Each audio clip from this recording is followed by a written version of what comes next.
was decaf, and I liked it. It was thank you, April, for supplying my needs at the moment with my thirst. But Josh, you know, I remember last year we went off to camp, and really I'd just only been here for a few months. And as I met you and as I talked with you, I was familiar with your name, okay? And I knew the name you carried, okay, Joshua. And I knew the representation scripturally of who Joshua was and what he was about. So when I heard his name, I thought, God, is he a Joshua? And as I prayed for you, as I left your presence, I prayed that day, I said, God, is he a Joshua? He said, I felt like God was saying, yeah, he's a warrior. And you got a warrior's heart.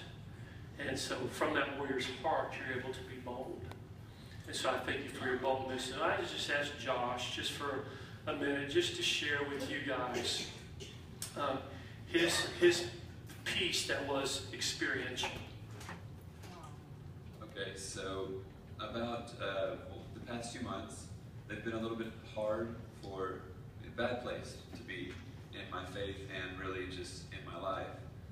And as a result of that, I sort of had this cloud over my head. It followed me everywhere I went. It was unhappiness, it was sadness, it was worry, a lot of worry, anxiousness, it was anger, there was no joy, and as a result of that, I was mean to my friends. I was very quick. When my brothers would ask me something, it'd snap, like, just don't. And my parents, I had a lot of attitude toward them. Like, they'd say something, and immediately I'd talk back. And I didn't think anything of it then, but now I know it's really not. I'm surprised. I'm really thankful for the parents that I have, because honestly, I think they should have done a lot more than they did. He shared that with me Thursday. He's like, they should have done this. So I said, maybe we'll leave that one out.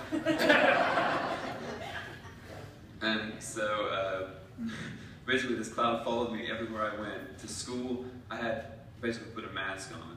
Not really, but it was fake. I had a facade. I was like, oh yeah, I'm happy. And I sort of faked the whole thing. The only place I was really happy, and I can never really explain it, it was when I stepped, and it wasn't just church in general, it was when I stepped into this building. When I pulled up in the parking lot and I walked in the building, that was the only place, I was happy. I couldn't wait for Sundays and Wednesdays. I used to think of church, it was a have to, like my parents would get me up in the morning, and it's like, man, I want to sleep in till 10. And then, they get me up, and now it's like, okay, I want you to get me up. Like, I was ready for them to get me up, and it's like, I need to go to church. Not I want to, I need to. I have to get in that building. There's something about it, and I have to be in there. Wednesday nights came, I loved them. They used to just like take up my time of the day, and it's like, man, I could totally have 2 more hours. But, they came along Sunday. The little children, I couldn't, it doesn't matter if it's the little children or the service, either one I love to be in. And so I got to thinking when I got home, every time I got home, the worry, everything set back in. And I got to thinking, I was like, man, how do I get that everywhere? I want it at school, I want it at my house, I want it with my family. How do I get that? So I started praying. I was like, Lord, I need something. I don't just want something. I need something if this is going to work out. And so I started praying. I was like, Lord, show me, tell me what you need, because I know if you don't ask for the right thing, then you're not going to get it. So I asked, Lord, what is the right thing? What do I need to pray for? And I prayed it every night, and it came on a Wednesday. And Don asked me, he just came up to me, we were in the parking lot playing football. He said, hey Josh, I need you to pray for something in the ministry. And I was like, okay. Leaders, I thought, or students. How about the students' friends? And the Lord was like, there's a little thing in the back of my head, it was like, peace. And I was like, nah. So then I went on, I was like, oh, courage, oh, boldness. And then in the back of my head, there was a little bit louder this time, it was like, peace. And so I thought, being stubborn, I'll just pray for the students' friends. So I walked inside. It was as if the Lord pretty much picked me up by the back of my shirt and said, pray for peace, Josh. And I was like, okay, praying for peace then. So when it came time to pray for peace, I was like, I'll just pray, Lord, give us peace, amen. And so I got up there, I said, Lord, give us peace. Right before I said amen, he said, you better not say amen. It's my turn. So you can see it happening too. I mean, you can see this stuff. You know what he said, you can see it happening. He's like, all of a sudden, this is what happens. And so the Lord was like, it's my turn to teach you. You sit down now. And so he started, the words coming out of my mouth were no longer for everyone else. They were directed towards me, and I was supposed to listen. And he said, Lord, don't just give us peace, give us your peace, the peace that passes all understanding. And as I got thinking, I was like, that's what I need. I need peace. And he's like, no, you still don't get it. You need my peace. You need the peace that goes beyond all human knowledge. And I sat there, and it hit me. I was sitting there, and he was teaching me. He was like, now you get it, Josh? I was like, yeah, now I get it. And so when it came time for me to pray, he gave me back my words. And I said, Lord, give us the peace that passes all understanding. And let us just lay our worries and everything, just leave it right here tonight and walk home. I got home. I waited for 3 hours for the worry and the sadness to come back. I literally sat there and waited. And it didn't.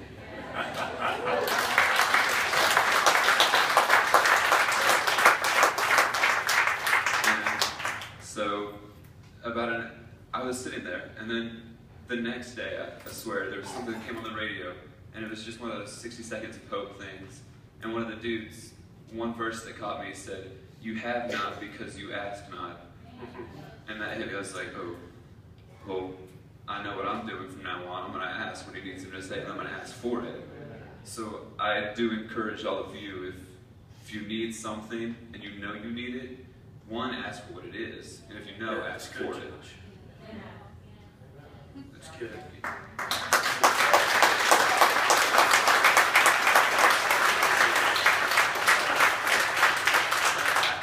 have one question. Just be gut honest with it. It's a simple question, like I said on Thursday. You know, that moment when I approached you in the parking lot, I approached several teenagers, said, hey, I want you to choose and just let me know what we want to pray for an area of our ministry. When I first approached you and said, hey, we want to pray, would you pray for an area of ministry? What was going on inside of you? Well, I pulled up and I, of course, been sad or whatever, but I knew I was going to church, so I got up there and then you said, I need you to pray for something.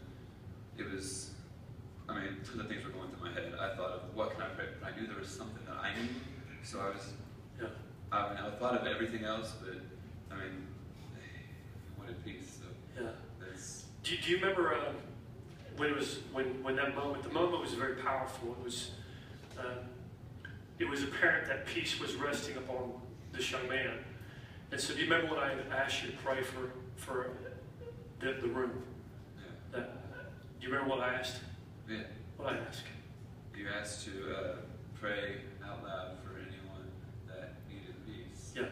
See, whatever someone's carrying is what they produce. See, my inward realities become my external realities.